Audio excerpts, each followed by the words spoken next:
क्योंकि ये question 11th level का है जो कि 10th लेवल के लिए हॉट्स है। तो कैसे स्टार्ट करना है, किस तरह का प्रोसेस है इसमें, वो ध्यान से देखते हैं। a cos theta minus b sin theta c दिया हुआ है और ये पर्टिकुलर एक्सप्रेशन प्रूव करना है। 10th क्लास के बच्चों ने इस तरह का क्वेश्चन कभी भी अटेम्प्ट नहीं किया और ना ही उनके पास इस तरह के बहुत सारे क्वेश्चन हैं, तो थोड़ा ध्यान से देखना। और एक चीज और इस क्वेश्चन के लिए कि ये पर्टिकुलरली अपनी टाइप का अकेला क्वेश्चन है। अगर ध्यान भी रख पाओ कि हाँ भाई ये क्वेश्चन तो मुझे याद है कैसे करना है, तो भी बात बन जाएगा। इस क्वेश्चन में बिल्कुल भी चेंज नहीं आएगा। हेलो फ्रेंड्स, आज हम टॉपिक डिस्कस करें क्लास 10 से और जो चैप्टर लिया है वो ट्रिग्नोमेट्री। एक हॉट्स लेवल का ट्रिग्नोमेट्री का क्वेश्चन लिया है। अगर इस तरह का क्वेश्चन आपको एग्जाम में आता है, बोर्ड एग्जाम में, तो ध्यान रखना इस तरह के क्वेश्चन अगर किए हुए नहीं है तो एग्जाम में इसमें दिमाग लगा पाना इम्पॉसिबल हो जाएगा। देखो जिस तरह की मैं ट्रिक अभी लगाने वाला हूं, बच्चे वो ट्रिक सोच ही नहीं पाएंगे क्योंकि ये क्वेश्चन 11th लेवल का है जो कि 10th लेवल के लिए हॉट्स है। तो कैसे स्टार्ट करना है, किस तरह का प्रोसेस है इसमें, वो ध्यान से देखते हैं। a cos theta minus b sin theta c दिया हुआ है और ये पर्टिकुलर एक्सप्रेशन प्रूव करना है। 10th क्लास के बच्चों ने इस तरह का क्वेश्चन कभी भी अटेम्प्ट नहीं किया और ना ही उनके पास इस तरह के बहुत सारे क्वेश्चन हैं, तो थोड़ा ध्यान से देखना।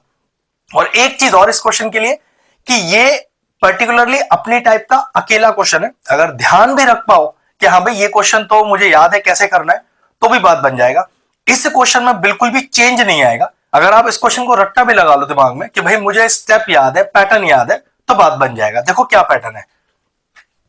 मैंने क्या किया, जो मेरा गिवन वाला पार्ट है उसका एलएचएस लिया, जो मुझे प्रूफ वाला पार्ट है उसका भी एलएचएस लिया, दोनों को स्क्वायर किया और ऐड किया। देखो मैं क्या कहना चाह रहा हूं। प्रूफ स्टार्ट करते हैं अपना, मतलब सॉल्यूशन स्टार्ट करते हैं। मैंने लिखा a cos थीटा माइनस का b sin थीटा और उसका स्क्वायर किया, प्लस किया a sin theta plus b cos theta और उसका भी स्क्वायर कर दिया। ठीक है, क्या लॉजिक रखा मैंने अपने गिवन का एलएचएस लिया, स्क्वायर किया, जो प्रूव करना है उसका भी एलएचएस लिया और स्क्वायर किया और ऐड किया। तो देखो जरा ध्यान से, a माइनस बी का होल स्क्वायर लगेगा, यहां a प्लस बी का होल स्क्वायर लगेगा। तो चलिए लगाइए। तो a स्क्वायर डायरेक्टली ओपन कर रहा हूं, प्लस बी स्क्वायर और माइनस का 2ab, तो 2a cos थीटा और b sin थीटा, फिर प्लस, फिर अब यहां खोलते हैं a प्लस बी का होल स्क्वायर, डायरेक्टली खोल रहा हूं, a स्क्वायर फिर प्लस का b स्क्वायर और प्लस का 2ab, तो प्लस का 2 a में हो गया a sin थीटा और b में हो गया आपके पास b cos थीटा। ठीक है, तो यहां a माइनस बी का होल स्क्वायर खोला है, यहां a प्लस बी का होल स्क्वायर है और उसको ऐड किया हुआ है। अब जरा ध्यान से देखो ये कितना लिखा हुआ है, 2ab sin theta cos theta, ये प्लस का 2ab sin theta cos theta. तो एक माइनस वाले से ये प्लस वाला कैंसिल आउट हो गया। क्या बचा अपने पास, देखो है ना, जरा a square cos square theta और a square sin square theta में से a स्क्वायर कॉमन निकालो।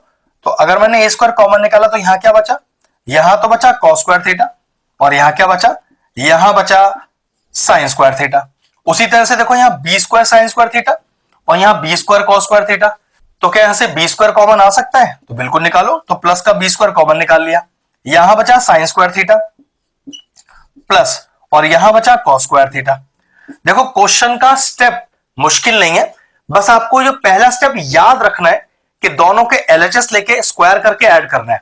उसका जो करने का तरीका है वो एकदम आसान है, आपको प्रॉपर्ली समझ में आ जाएगा। चेक करो, sin square theta plus cos square theta, sin square theta plus cos square theta, trigonometric identity है, 1 हो गया। तो कितना आ गया यहां पर, ये आ गया a स्क्वायर इंटू 1 और फिर प्लस b स्क्वायर इंटू 1। तो इंटू 1 लिखने का जरूरत नहीं क्योंकि सेम ही आंसर आएगा। तो क्या पता चला, ये जो एक्सप्रेशन है मेरा, इसकी वैल्यू आ गई a square plus b square.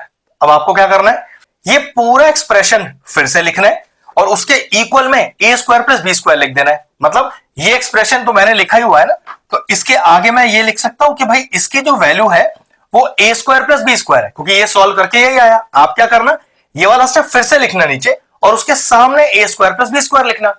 a cos theta minus b sin theta, check करो इसकी वैल्यू तो c दी हुई है, तो पुट करो, तो ये तो हो गया c का स्क्वायर क्योंकि स्क्वायर लग रहा है, प्लस इसको एज इट इज लिख दो, a sin theta plus b cos theta का whole square is equal to का टर्म एज इट इज लिख दो, कुछ करने का भी जरूरत नहीं है।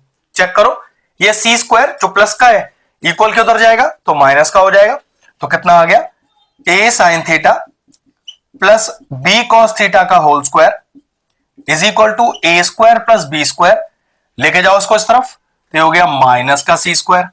और अगर मैं कहूं कि यहां से आप स्क्वायर हटाओ तो उधर एक रूट लग जाएगा, तो ये आ जाएगा A sine theta plus B cos theta is equal to, हटाओ यहां का स्क्वायर, वहां लगेगा रूट, और अगर रूट लगेगा तो आगे लगेगा plus minus A square plus B square minus का सी स्क्वायर। और चेक करो कि हमारा आंसर आ गया है, बिल्कुल आ गया है। और ध्यान रखना 10th क्लास के बच्चों को यह बात का नियम हो सकता है ना पता हो, अगर कोई भी टर्म रूट के अंदर है जिसका रूट ओपन नहीं हो सकता या रूट ओपन हो जाए, मेरा कहने का मतलब क्या है फिर देख लो।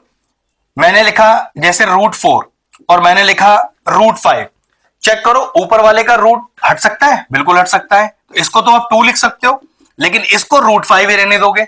लेकिन ध्यान रखना टर्म रूट से बाहर आए या टर्म रूट के अंदर ही हो, दोनों ही केस में आपको प्लस माइनस लगाना है। 10th क्लास के बच्चों को इस बात का ध्यान रखना ही पड़ेगा, क्योंकि इसका रूट एलिमिनेट तो नहीं हो सकता, तो मैंने प्लस माइनस यहां भी लगा दिया। एलिमिनेट हो भी जाता तब भी मैं प्लस माइनस लगाता ही लगाता, इसलिए देखो आंसर में प्लस माइनस है। हो सकता है 10th क्लास के बच्चों को ये वाली बात बहुत क्लियरली ना पता हो, क्योंकि मैंने शुरू में बोला आपको ये 11th क्लास का क्वेश्चन है, लेकिन 10th क्लास में हॉट्स लेवल पर आता है। तो ध्यान रखिएगा, जिस तरह के स्टेप यहां चले गए हैं वो आपको याद रखने ही पड़ेंगे। क्वेश्चन आसान है, बस उसकी शुरुआत थोड़ी सी अलग है, तो उसे ध्यान रखिएगा, अदरवाइज क्वेश्चन आपका एकदम सिंपल है। अगर आपको इस तरह के और इंटरेस्टिंग वीडियोस देखने हैं, हमारे चैनल की प्लेलिस्ट में जाएं, वहां ट्रिग्नोमेट्री की सेपरेट प्लेलिस्ट बनी हुई है, वो प्लेलिस्ट में एंड स्क्रीन में भी डाल दूंगा और चैप्टर की प्लेलिस्ट के साथ जाके उन्हें भी चेक कर सकते हैं। ये पर्टिकुलर इंटरेस्टिंग क्वेश्चन फिनिश हुआ, वीडियो फिनिश करते हैं।